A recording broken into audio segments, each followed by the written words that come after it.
Carta de 24 de novembro de 1955.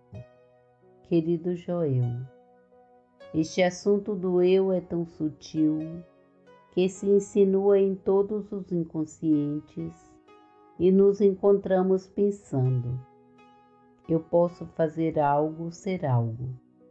E então colhe-se o redemoinho.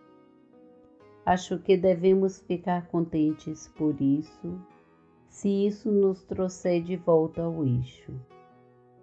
A parte mais difícil é que não há bodes expiatórios. Ninguém para culpar, senão a si mesmo.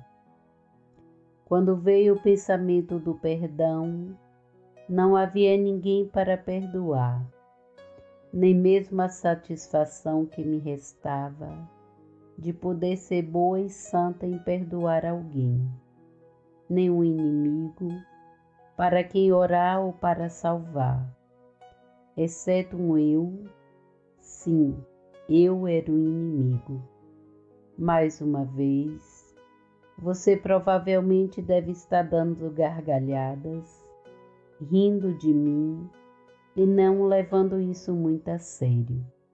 Afinal, você já aprendeu esta lição e deve ser tão engraçada quanto maravilhar-se com os alunos da primeira série, lutando com 1 mais 1 são 2, quando já sabemos a tabela de multiplicação.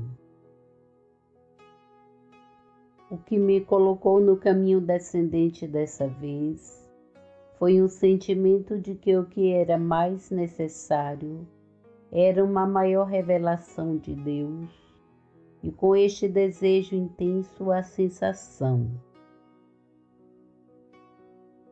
Ora, Lohane, você não tem a mais remota ideia do que tudo isso se trata. Você tem trabalhado todo esse tempo e não só não colocou o pé no primeiro degrau da escada, mas nem mesmo viu a escada. Isso foi seguido por uma sondagem interior e um exame de consciência que se mostrou perturbador por causa do que foi revelado. Obrigada por compreender toda a minha luta tola. Carta de 4 de dezembro de 1955. Querido Joel, uma coisa é certa, e isto é: se você simplesmente continuar essa perambulação ao redor do mundo, todos nós seremos informados sobre as tarifas postais para qualquer lugar.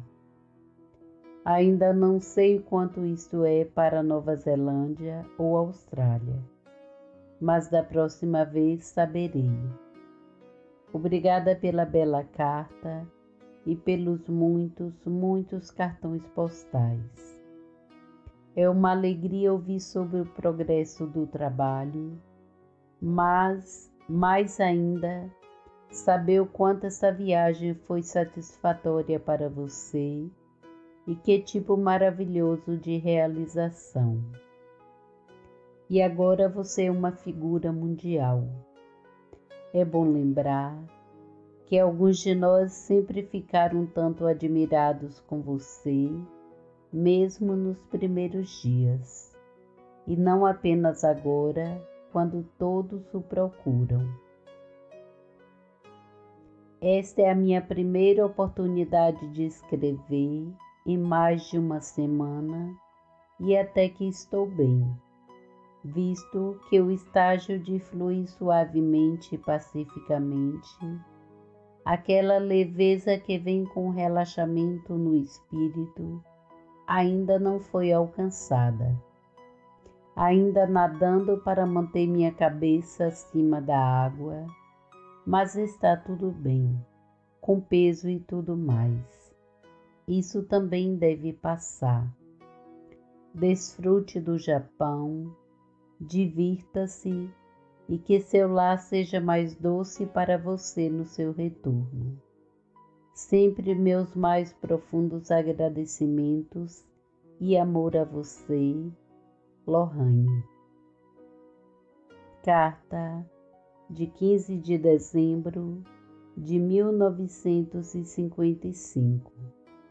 Querido Joel, obrigada por sua carta da Índia. Estava me esperando quando voltei de um dia de viagem a Champagne, em relação à nova enciclopédia. Sua viagem deve ter sido o ponto alto de sua carreira. Mas não é maravilhoso estar em casa novamente? Alguma vez foi tão doce? Sim, eu ouço você. Você está pronto para voltar sua atenção para o novo livro sobre meditação? Uma quantidade considerável de material, uma maneira exaustiva, foi reunida para ele, e ainda muitos materiais a serem colhidos. No entanto, a maior parte dele não foi soldado em nenhum tipo de unidade. Ele foi meramente alocado para a pasta apropriada. Há mais material por vir e deve ser utilizado. Agora estou pronta para começar a trabalhar em um capítulo de cada vez, para trazer unidade a partir de uma grande variedade de material que é retirado de muitas fontes diferentes de seu trabalho. Qual é o prazo para entregar o livro sobre meditação? Qual é o último momento em que você precisa tê-lo? Tem sido lento, porque o trabalho está totalmente sem padrão, mas agora está começando a tomar forma. Mas se você sabe o quanto ainda mais há a ser feito após essa etapa ter sido alcançada. Eu tento cumprir prazos e me esforçarei para entregá-lo em suas mãos quando você precisar dele.